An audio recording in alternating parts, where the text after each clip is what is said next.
So this will cover two readings that I've assigned for the class, and that is Jack Mylan's Argumentative Writing, Persuasion or Inquiry, which was written in the early 1980s, and a blog post by Shane Parrish for the Farnham Street blog, which was written just a few months ago.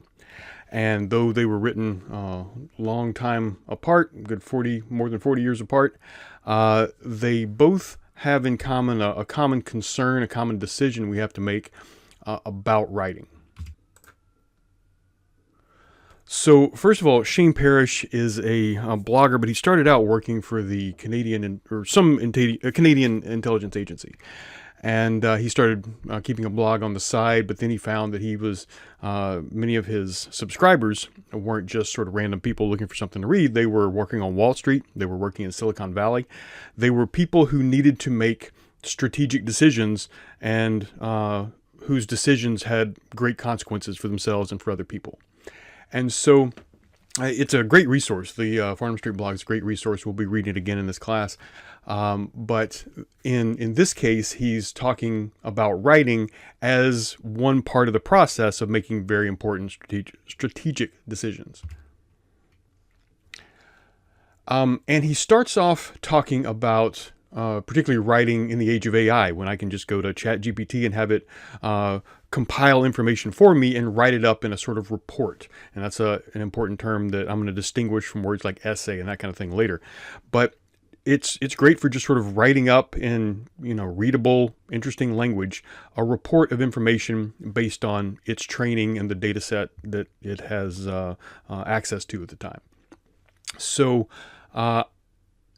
we may ask ourselves, do we really need to learn how to write ourselves? Do we need to keep teaching writing to everybody, no matter what their major, what profession they're going into? Is writing still a skill that we need to require everyone to take at least one class in? And he's not talking about teaching it or having classes or anything like that. He's just talking individual to individual, saying this is a reason for you, whatever you're doing, to write. And it's not just generating content. It's not just generating data or not just generating text as a finished product. I'm going to get to what he says in the first few paragraphs about writing as a means of thinking. But first I want to jump down, and this is a continuation of his point, but it connects to something I've discussed earlier. And that is one thing you have to do when you write down something, when you look at information, when you gather information, and then you have to redescribe that information in writing, is that you have to compress it. At least that's the metaphor he's using here, as if we had like a whole lot of things that we need to sort of squish together. Now, you're not literally squishing anything, obviously, but a good example of what he's talking about is something that I've talked about in the class, at least in the face-to-face classes.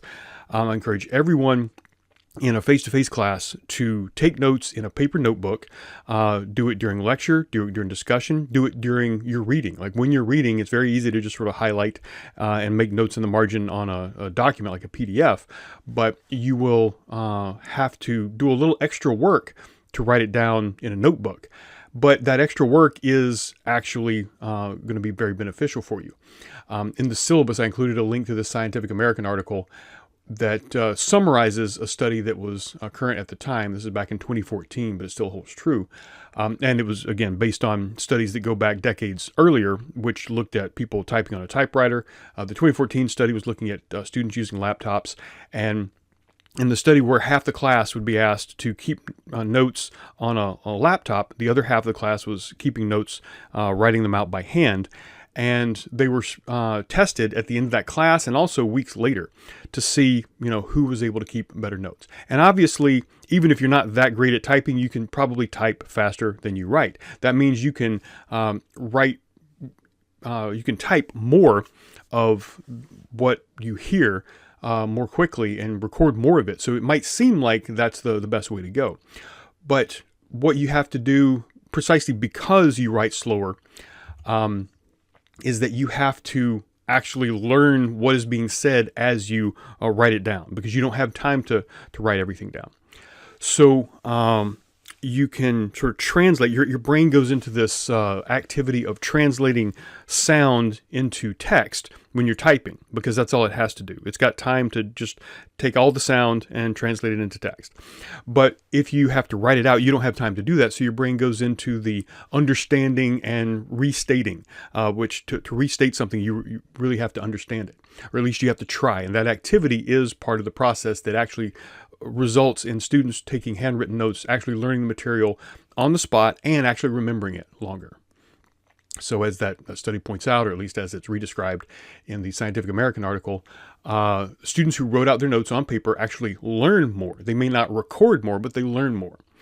And in other studies, students who used laptop took more notes, but in each study, those who wrote their notes by hand had stronger conceptual understanding and more successful. They were more successful in applying and integrating the material. That is actually using it, not just learning this sentence so that you can repeat that sentence back later, but actually understanding what that sentence means, how it translates into an activity, into a skill, which is the whole point of the information we give you. The point of going to college is not to gather information; it's to develop skills. As they mentioned, there are different types of cognitive processing. It's not just the difference between typing with your fingers and holding a pen with your fingers. It's a difference between, do I need to learn this thing, or do I just want to translate sound into text as quickly as possible?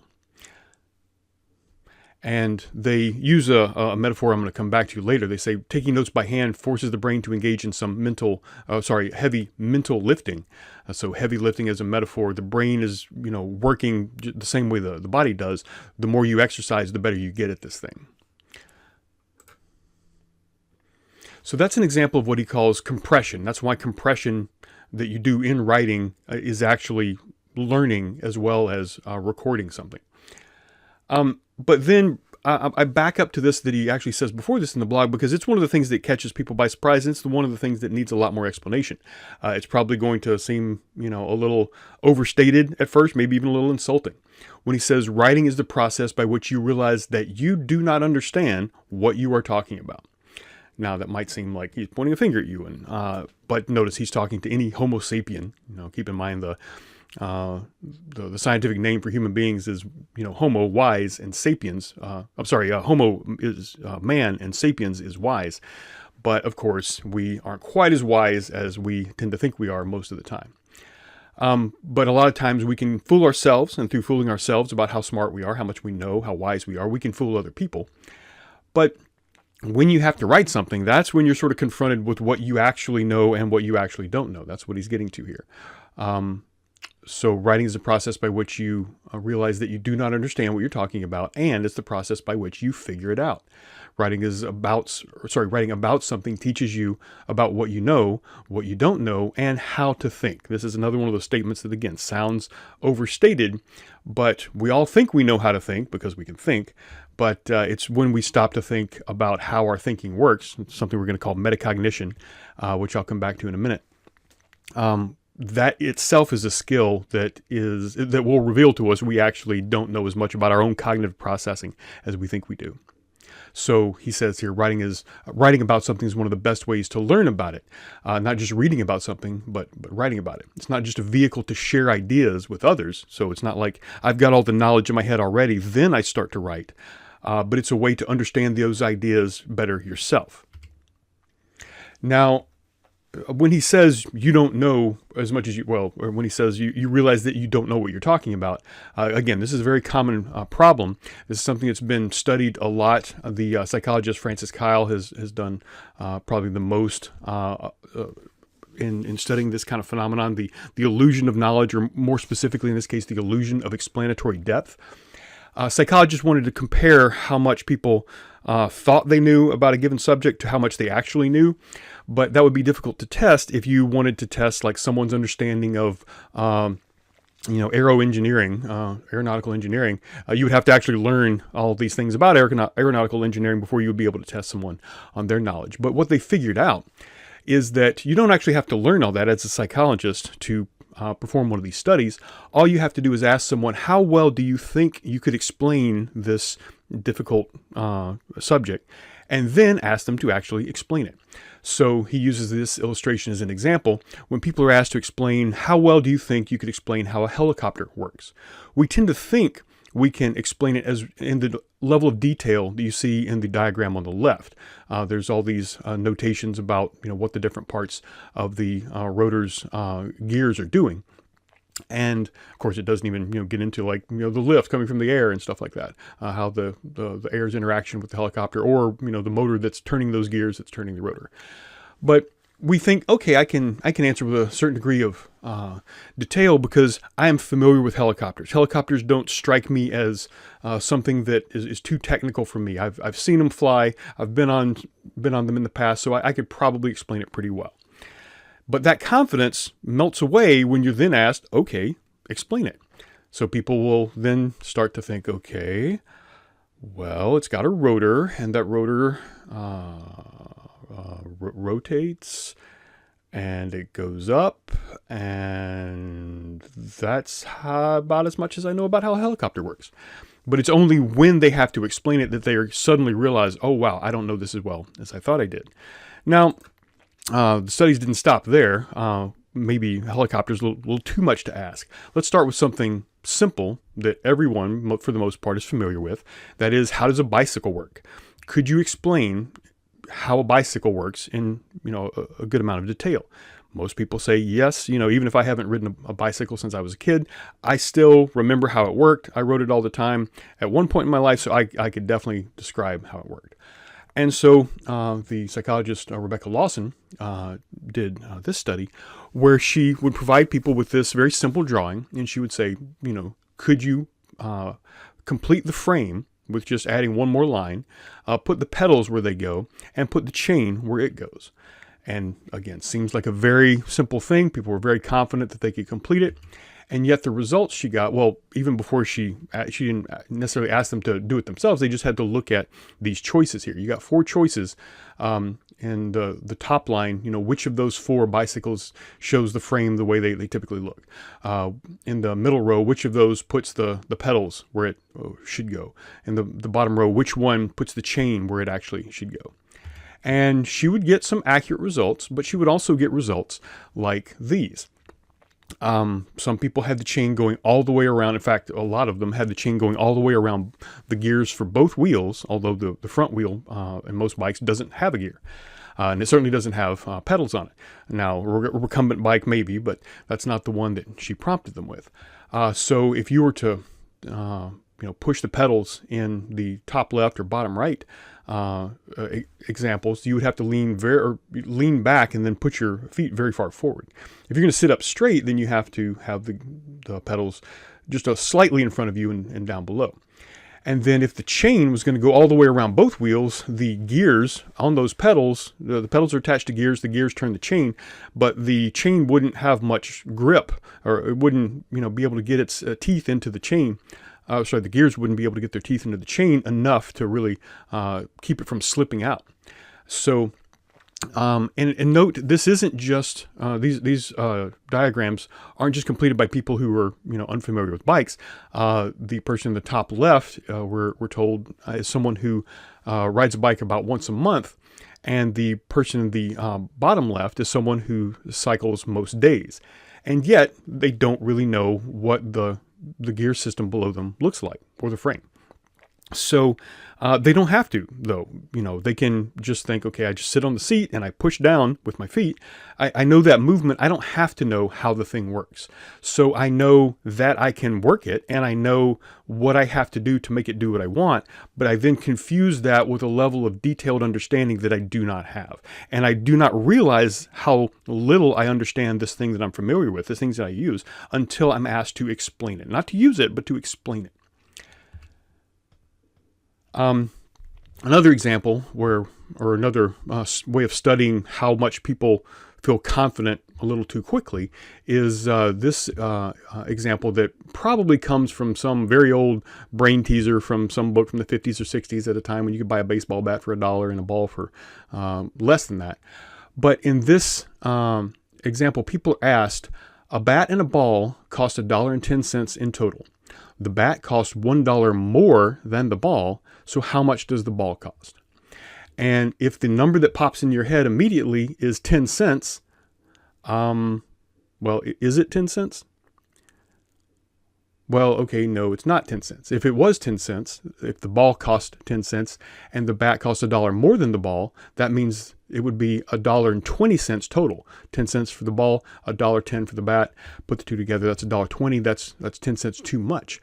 It's only if I do that that I realize, oh, it would have to be 5 cents. Then if the bat was $1 more, it would be $1.05. But that little extra step, notice, I don't know you, or maybe I do, but I don't know what you're thinking right now. But yet I can pretty well guess that the first number that popped into your head was 10 cents.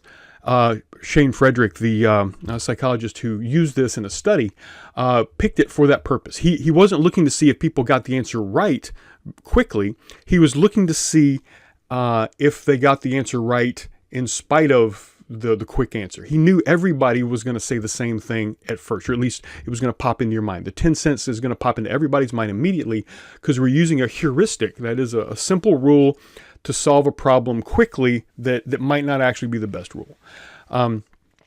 And he has several of these in what he calls the cognitive reflection task. Some other examples are, if it takes 5 machines 5 minutes to make 5 widgets, how long would it take 100 machines to make 100 widgets? The heuristic that probably immediately is engaged in your mind is, well, I see 5, 5, and 5 on the top row, so it's going to be 100, 100, and 100 on the bottom row. But that's the wrong heuristic. If we try to figure out how much time does it take one machine to make one widget, well, okay, if there are 5 machines working at the same time, and they're working over a 5-minute period to make 5 widgets, that means they're each making one in a 5-minute period. That means 100 machines would also take 5 minutes to make 100 widgets. Or in the bottom one, if there's a lake with a patch of lily pads, the patch doubles in size every day, and it takes 48 days for the patch to cover an entire lake. How long would it take for the patch to cover half the lake? Well, even though we're given that word doubles in the second sentence, we usually focus on that question, and in that question we see 48 days and we see the word half. And so we think in terms of, things moving at in a linear rate, just sort of like the same amount each day. But even though we've already been told that it doesn't move at a linear rate, it doubles each day. So we tend to ignore that, and we just look at the word half, and we look at the word or the number 48, and we think, okay, half of 48 is 24. Therefore, take 24 days to cover half the lake. But if we go back and remember that word doubles, we realize, oh wait, whatever it is today, it doubled from yesterday to today. That means yesterday it was half the size. In all of these, there's an intuitive answer that most of us come up with immediately, and that intuitive answer is wrong. But what Shane Frederick was looking at was not whether people got it right, but did they second guess that intuitive answer, that answer that just pops right up into your head, that cognitively intuitive answer. So we've got intuitive cognition, that is the sort of things that just pop into your brain immediately, the hot take, versus the reflective cognition, that where you think about, okay, here's the thing that pops into my head, but how do I check it? What reasoning process did I use? Can I work that reasoning process backwards, even if it happened so fast that I wasn't even aware I was going through a reasoning process? So we've got a hot take, like with the 10-cent answer. Just like we have a hot take whenever we see some image or we hear somebody said something that we find offensive or that we agree with, we immediately have a response to that. But we rarely step back and say, well, wait a second, how did I come to that feeling? How did I come to that sort of burst of an assumption? But if we do that, if we step back a bit, that's what Shane Frederick was calling reflection. We're reflecting on our thinking process. Just like if you look at a reflection in a mirror, you're not looking, at your actual self, but you're looking at something that you can't normally see. You're looking at an image of yourself in order to understand yourself better. Reflective cognition is thinking about the way your mind works, and it's one form. Both of these. When you think about your own thinking process, that's typically called metacognition. Now, in this is English 1302. If you've taken English 1301, you probably read Naming What We Know, which contains an entire section on metacognition. It's not always defined exactly right in that book because this book is being written by teachers of rhetoric and English composition. But metacognition is any time you estimate your own level of expertise, like David Dunning defines it in his article, which I highly recommend and I have assigned in other classes. The article is "We Are All Confident Idiots." He is one half of the name, the Dunning-Kruger effect, that describes when the less people know about something particularly complicated or some area of expertise, the less they know, the more they tend to overestimate their knowledge. That's because you don't realize how complicated something is until you actually start to learn more and more about it. If you just know a little bit about it, you might severely underestimate how complicated that thing actually is. Very closely, tied to the illusion of explanatory depth. They're not exactly the same thing. But he defines metacognition as people's understanding of their own expertise. It's a process by which people evaluate and regulate their knowledge, reasoning, and learning. And in that Naming What We Know book, Howard Tenberg says that the metacognition requires writers, because writing is something that's going to engage your metacognition, that you have to think about your own mental processes, how you came to the conclusion you came to, what reasons you were following, and whether or not those reasons will stand up to criticism. The need for metacognition assumes special importance when writers find themselves required to work in unfamiliar context or with forms with which they are unfamiliar, precisely because if it's an unfamiliar context, you're likely to fall for the Dunning and Kruger effect. But notice that even things we're familiar with, things like a bicycle, we can still overestimate our own understanding of something. It's only having to explain it, having to explain it verbally or having to explain it in writing, that we start to realize, just how well we know this thing. So metacognition, isn't always good. We typically do it, but we do it badly. When you overestimate your knowledge, that is metacognition. It's just not accurate metacognition. When you the opposite would also be true. If you underestimate your knowledge about something, that would also be inaccurate metacognition. But we're practicing on making our metacognition better when we are much more critical, much more skeptical of our own hot takes, our own assumptions, prejudices, the things that we think before we come to some new situation, the definitions we use, the assumptions we have about value and that kind of thing. And this is exactly what Michel de Montaigne was thinking when he adopted the term essay to describe writing. Remember that the original uses of the word essay in English as well as French and other languages that borrowed this term from Latin, it originally meant a trial, a test, proving something through like experimentation and that kind of thing. And it was even used for like a trial of metals, like to tell if something's made of gold or not. It was only later with Montaigne's using that word to describe his own writings that it came to mean some type of writing. And the connection there was with that weighing, the only way to test in those days in ancient Rome, when they were using the Latin word exagere to mean to weigh something and to prove something. That is, you could only tell if something was pure gold if you actually had something of equal weight that was pure gold. Because if it was made of, bronze or something, a little nickel added in to make it heavier or shinier or something like that, whatever the composition of metals was, gold is heavier than any of the other metals available to them, so they would the gold would always be heavier. But in order to understand this new thing you've been given, you have to compare it to something else. It's the same way that Montaigne was looking at one idea and realized he couldn't understand the idea by itself. He needed to compare it to another idea. If he had an answer to a question, he had to compare it to other possible answers. If all you've got is one answer to a question, you're not likely to stop and reflect on it. So if you get the bat and the ball problem and that 10 cents just pops into your head and no other answer seems intuitive, you might just commit to that answer a little too early. But Montaigne wanted to rethink, because he was living in a time where people were killing each other because of they considered other groups heretics. Catholics and Protestants were fighting each other in wars, and it boiled down to a division between people, a violent division based on certainty. One group was certain that their belief was right, the other group's belief was wrong. That other group was just as certain that they were right.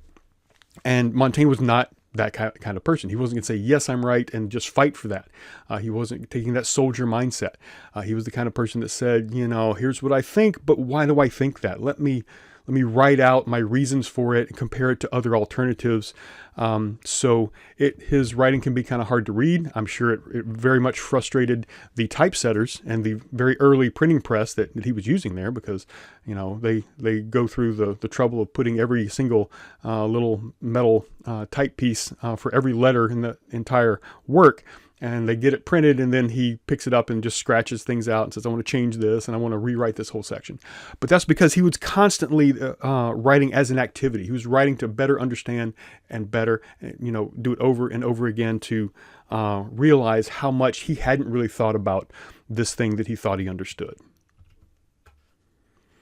Now, I'm going to jump from that idea that was introduced by Shane Parrish to this work by Jack Milan, which was written back in 1981. At the time, he was a teacher of composition and rhetoric, and he was writing to other teachers of composition and rhetoric. But he wanted to sort of question this assumption that wasn't just a hot take one person had, but it was something the entire discipline had kind of fallen into, which is that we teach students to write because we want to teach them to be persuasive writers. If we're justifying our course of study to people who are very careerist, they're looking at a university education as primarily preparing them for a particular career. They might be thinking, well, I'm going into nursing, or I'm going into sales, or I'm going into engineering. I don't need to be able to write something. And part of the sort of self-justification was, well, you're going to be able to do all of those things better if you can persuade people. And so writing is a way to practice the art of persuasion. Now, the art of persuasion is a very old one. In other classes, I've talked about Plato's Gorgias, the text that describes Socrates talking to Gorgias the sophist, who was a teacher of rhetoric, and he defined rhetoric as occupied primarily with persuasion. So it's not just like the teachers in 1981 that Jack Milan is referring to here. But what he is asking is something that is still relevant. This question still hasn't really caught on. Very many classes, not only in English, but also in communications and marketing, are primarily focused on teaching people to be better persuaders. But writing is just sort of like a means to that end. But again, if we take Michel de Montaigne's idea of writing as a way of examining different answers to a question, then we've skipped a step if we're jumping straight to persuasion. We're jumping straight to that overconfidence, that the answering the bat and the ball problem with the 10 cents and just jumping right into convincing everybody else that it ought to be 10 cents, rather than saying, wait a second, am I right? So in his very short article, which is an essay, it's been through some refinement, obviously, but he is sort of examining the way not just he thinks, but the way the whole discipline is thinking at the time, and continues to think. But don't make a mistake a lot of students make, which is look at the first paragraph and think, oh, this is the gist of what he's getting at, because he is talking about the status quo way of thinking about teaching writing. That is, we're in general agreement that the aim of argumentative writing is to persuade the reader. But this is not the argument he's going to make. He's just describing the way things typically are, and he gives some examples of that. So he cites these other sources not to support his argument, but to show that there is this opinion that is very pervasive, but it's one he wants to change. So he sets up that assumption in the introduction, but then he raises an issue. And he points out some other writers have brought this up. He quotes Wayne Minnick in the book The Art of Persuasion, who says persuasion as it is practiced by some men appears to other men merely as a clever form of duplicity. And, it seems like Minnick wants to sort of move on and say, oh, well, that's wrong. But a lot of other writing texts at that time are saying things like, make your argument, and you might mention the counter argument, but don't let that counter argument look better than yours. To which Jack Milan responds, well, what if that counter-argument actually is better than yours? Then aren't those people who see rhetoric as a form of duplicity, aren't they actually kind of onto something? What should you do if during your research you discover that the opposing point of view actually is stronger? And then he will give his argument. He's reflecting on this sort of hot take that is, millennia old, and it's been around since at least Gorgias the Sophist, 2,500 years before, and yet, it's still this sort of assumption. And he wants to point out that if we're going to teach rhetoric, then should we actually teach rhetoric as a form of duplicity, as teaching people to become better liars? And he quotes another author who asked that question and says something we rarely say, especially when we're focused on rhetoric. An answer, even just when somebody asks you a question on the street, it seems like the last answer people want to give is "I don't know," but that actually is a really good way to answer. I'm sort of surprised somebody in a book on the subject actually said that. But Milan wants to give a new answer, not really new because, again, like I said, the Montaigne's view of writing was very similar to this. He's really putting into short terms the view that Michel de Montaigne advocated. He sees writing as an activity, the activity of finding out which position is the strongest, which position is most worthy of our belief. Not the belief we started out with, not the hot take, but examining them, putting the reasons out there for the one we think is the best, but then comparing it to other alternatives. And only by weighing those do we realize, actually, you know what, maybe the counter-argument is onto something. Or maybe I become even more confident now that I've understood the counter-argument well, but I can see that the argument I started with, luckily happens to be the right one. Or more often, we'll see that I was a little bit right, but they were a little bit right too. Let's get rid of the parts that didn't work in both of those arguments, and we'll have a completely new argument that is much closer to an accurate understanding. So he uses the name inquiry. We're not just writing to persuade, we're writing as a means of better understanding. So remember that term, inquiry, we're going to use it a lot, in particular as an alternative to writing for the sake of persuasion. But it's a good word to put to Michel de Montaigne's idea of an essay and that kind of thing as well. Inquiry is the activity of finding out which position is most worthy of our belief. And he argues that, that's the one we have to do first. But again, inquiry, he says, is carried out through argumentation. In other words, it has to not merely persuade, not merely seem plausible. Remember that term plausibility too. Plausible, it means it could be true. I can say something about reality that may seem plausible. My reader might say, yes, I can imagine that as true. But of course, you can say that about the shape of the earth. We might find it plausible that the earth is flat because, just look at the horizon. It looks flat. We see the sun come up over the horizon. It looks much smaller than the earth that we can see.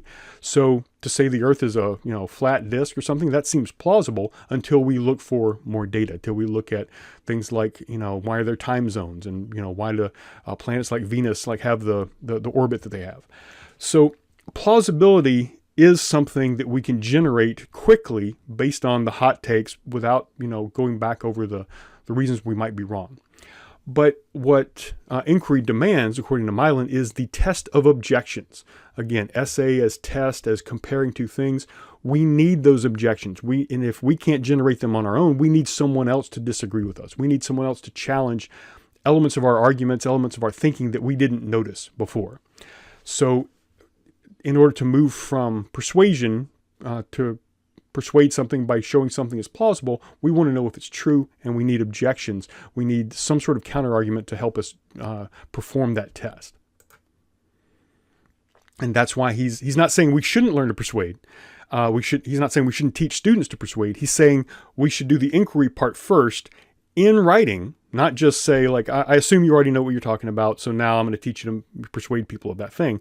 No, teach people to use writing as a means of testing their thinking process first, and then once they've done that work, then teach them to persuade other people who haven't looked at that experiment, who looked at that test yet. Now, I will also say that Milan's writing is a great example of one form of writing, a very sort of simple structure of an essay. We're going to work on much more complicated structures of essays later that are actually built on this test me type of structure, just like a scientific study is going to, try to make its own weaknesses as apparent as possible because it's looking for objections. But before we get to that, this structure of essay is actually a really good one. It's way better than the 5-paragraph essay or other kinds of things you may have heard of before. But notice he introduces a commonly accepted idea. Here's the way people typically think about this thing. Then he brings up an issue. That is this is where issue differs from just a topic. He's not just talking about writing. Writing is the topic here, but the issue here is the problem, the thing that requires our attention. There's this rhetorical situation that means that there is some urgent thing that has exigence. That is, it's something that's important and requires people to stop and pay attention to it and talk about it. And he covers that in that lower part of that left-hand column. And then he actually starts to answer the question in the column on the right. So that structure, introduce the way people typically think, then introduce the issue, the question, the problem, then try to answer that question with supporting data, evidence, and reasoning and that kind of thing. This is just a good format to follow. And I'm sure Montaigne would approve. Now, to come back to Shane Parrish's blog, down toward the end, he says, in a world of average writing, available on demand, every organization is going to start communicating like a big one. The signal-to-noise ratio will change for the worse. If you've ever read government communication, you understand how lots of words can say nothing. It's not just limited to government communication, obviously. But generating text is not really our goal here. In fact, that's a problem. Bandwidth will be filled with common ideas, verbose communication, and ambiguous jargon. In the future, information will become even more of a substitute for thought than it is already. So notice there, this is the kind of writing, he's just saying information is a substitute for thought. But if we think of writing as just this sort of like accumulation of text, then that is not the thing that Montaigne and Jack Milan are advocating. They're talking about writing as an activity, but we have to distinguish that from writing as just this output, this content. Many things can be done by tools that write for you, like AI, but they don't help you learn to think or understand a problem with deep fluency. And you need deep fluency to solve hard problems. You can probably have AI help you with or just answer an easy problem for you, but it's not going to know why you want what you want. It's not going to know the specific situation. It's not going to have the same motivation you do. And the world of common thinking available on demand will tempt people to outsource their thinking and disproportionately reward those who don't, the people who do not outsource their thinking. In the future, clear thinking will become more valuable, not less. Now, I want to zero in on this sentence up here, or even the phrase where he says, average writing available on demand. We already have this, and it didn't start with ChatGPT.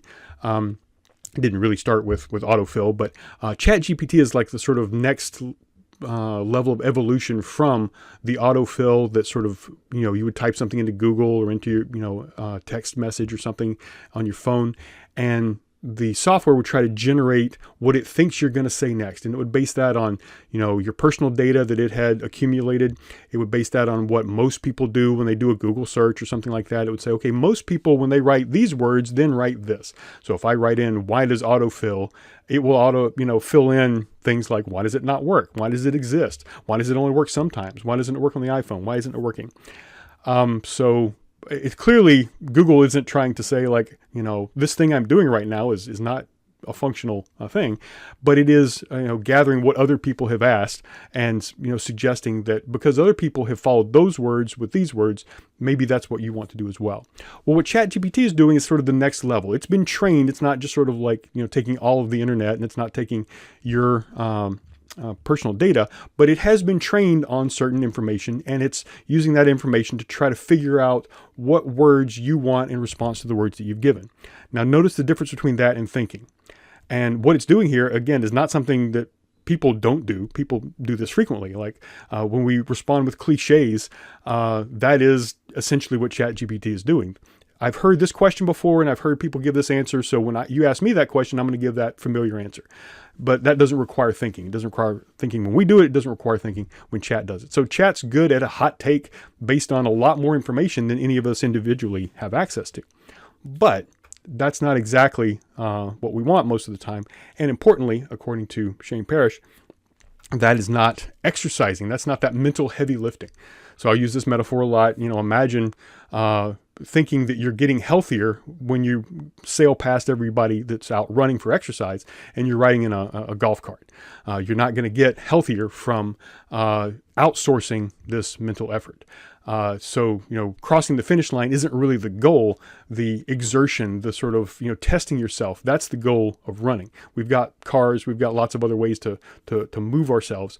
So we're not limited to walking or running, and also, the limitations of the human body's, speed and that kind of thing are no longer limitations because we have these outsourced, movement capabilities. But you're not exercising, you're not getting stronger. So the reason to run now isn't so much to get from one place to another as to make yourself healthier in all sorts of ways, not just your ability to run faster, but your cardiovascular health and that sort of thing. Now, you may have noticed, wrong way. You may have noticed that is a computer-generated image. I'm using DALL-E 3 to create these, and there's actually another image that I kind of liked, although I did like the smug expression on the guy's face on the picture on the left. But I really like the inference that DALL-E made in the difference in legs. If you look at the legs of the runners, you see they've got some much bigger quads than the guy who's riding the golf cart. And I thought that was a great inference. That wasn't part of the prompt that I put in. And so you can imagine, that would be accurate. If this guy is just riding the golf cart all the time, he's not going to have, the quadriceps that are as strong as the guys who are running all the time. So outsourcing, is helpful in the short term, but it can cause us to give up certain capabilities through atrophy in the long term. And in that regard, this is not a new problem. It didn't start with ChatGPT. It didn't start with AI. It didn't start with the internet. It didn't start with the printing press. This is the problem that Socrates brings up to a young man named Phaedrus in the work by Plato. Keep in mind, Socrates was a real person, but everything we know about him comes from Plato's writing. So Plato's writing about him. But in the dialogue, the Phaedrus, Socrates sees this young man, Phaedrus, carrying around a speech that's written down, and that is new technology. Now, it had been around in Egypt and Mesopotamia for a while, but it was just sort of making its way into Greece, and it's not something that Socrates bothered with.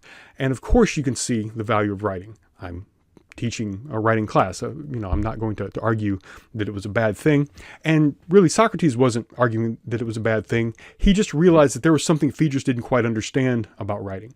He says this invention, and he tells a story. There's a story within the story, but the character who sort of speaks his argument's point says that this invention, writing, will produce forgetfulness in the minds of those who learn to use it, because they will not exercise their minds. Exercising physically, exercising mentally, same sort of concept.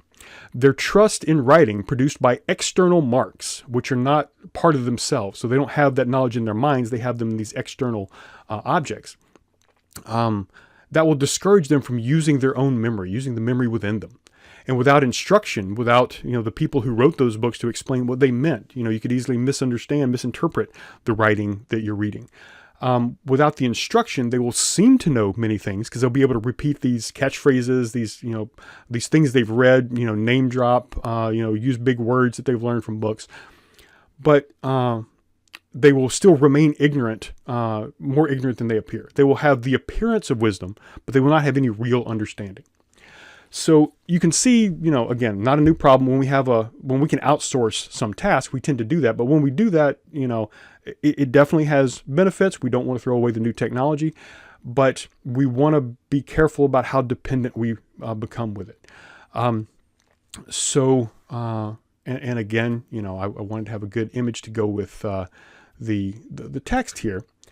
And you may have noticed that there was an inference that DALL-E made in depicting Socrates that might not be entirely accurate. So here's the prompt I gave it.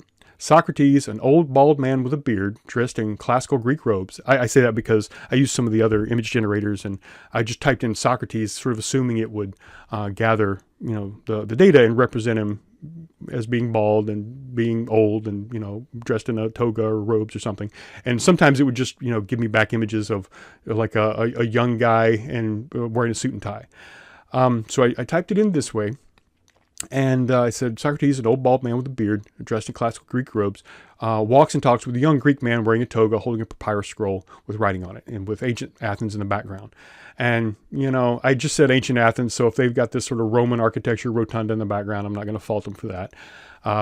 It's not 4th century BC Athens, but I didn't say that. But notice I didn't say anything about Socrates wearing glasses. And yet this wasn't the only image. For every prompt, they give you like 4 possible, pictures that you can use. And at least one time out of every four, every prompt I gave it, at least more often two times of two of the four images would have Socrates wearing glasses. And you can see that, even once I had to add like old bald man wearing a beard, it got Socrates pretty close to other images that do come from contemporary sculpture, slightly after his lifetime, sculptures like the one on the left, paintings, which are, Renaissance paintings, but they're based on some of the sculptures that have come down to us from antiquity. It could be him, if Dali is drawing from these data sets, it's looking online, it's finding this data, and it's compiling them into this image. You can see the inferences it's making. It's pretty close. But it's making this other inference. It's not just sort of taking data and compiling that data. It's making this inference about glasses. And I don't know exactly that this is the code that led to this, but it seems to be making this inference that Socrates is remembered as an intelligent person, and people associate glasses with intelligence, so Socrates must be wearing glasses. That is not from the data. Obviously, there are no ancient Greek sculptures of Socrates wearing glasses. So that is not just reporting the data, that is adding an inference. That's adding an interpretation of the data. This is the kind of thing that we're going to do a lot in the class, examine our own inferences that we're adding to the data, but that is metacognition. That is reflecting on not only what is the data that I'm looking at, but what am I adding to that? What sort of inferences am I adding? What sort of judgments? How am I categorizing what I see? What definitions am I using to describe it? And that sort of thing. And that's something we don't normally stop and think about. Obviously, it's something that machine intelligence will continue to do as well. It might not always be this easy to catch, especially if I don't know that glasses weren't around 2,500 years ago. But to answer Shane Parrish's question more extensively than he did, we have writing as a finished product. So why write? If the goal is just to have this finished product, then obviously that's something you can outsource. But we have there like content. If we're just trying to sort of get content on our platform, if I'm trying to just put out YouTube videos as fast as possible, you may have noticed I don't do that. It takes a long time to do the videos that I want to do, and my goal is not to get more views. I've got a day job. This is just supplemental, and if other people can benefit from this, I absolutely want that. But I'm not going to be making money on these anytime soon. So my goal isn't just to produce content. So I could produce writing as content just to have something in writing quickly as possible. You're going to be sort of faced with this choice when you have to write something yourself for a class or any other time, if it's just for an assignment. But if we do that, we do have these external tools from reading the text of others, from the earliest writing to ChatGPT and its successors that will eventually come after it. And those are great as supplements to our communication, to our thinking, to our memory, but we got to be careful that they don't replace our thinking and memory and that sort of thing. So Socrates wasn't wrong. He wasn't giving maybe due praise to the benefits of writing, but his warning was a valid one, because it can allow us to become lazy, to become overconfident, to atrophy. But if we look at writing as an activity, it's going to be more difficult than just outsourcing. It's going to take time and effort. But it's going to exercise our metacognition. It's going to keep us from being limited to hot takes, to just sort of prejudices, to assumptions that are just already in my head that I just sort of blurt out and then try to, either myself just sort of come up with the most superficial argument as quickly as possible. If my goal is just to persuade you, because I haven't really bothered to do that thinking, that metacognition first. If my goal is to just generate text that has plausibility, the way that Frederick's article was bringing up. If plausibility is my goal, then that is something, generating sort of plausible text is just as easy as generating a plausible image, like the ones that I've shown you in the last few slides. But if I want to be accurate, if I want to understand my own thinking, if I want to understand how I came to that thing I'm trying to convince you of, I've got a lot of work that I've got to do that no machine can do for me. Because ultimately, when you outsource your thinking, but outsourcing writing as an activity is outsourcing thinking. And you could have somebody else, write an essay for you. You can have ChatGPT write an essay for you. But in either of those cases, they're not they're not thinking for you, they're thinking instead of you. And so the product that comes out of that is, not you. So we want to, for your own sake, not just to sort of meet some sort of quick deadline. If that's what you're focused on, you're just thinking of writing as a finished product. But if you think of it as an activity, it's just like going to the gym, going for a run, any other kind of exercise where the goal is not to, actually, put the weight in this one particular place. If I pick up a dumbbell off the rack, I'm just going to put it right back on the same rack. If I run around a track, I'm just going to end up right back where I started. But that's not the goal. The goal is the activity itself, because I get better at that thing and I have a lot of other additional benefits to that.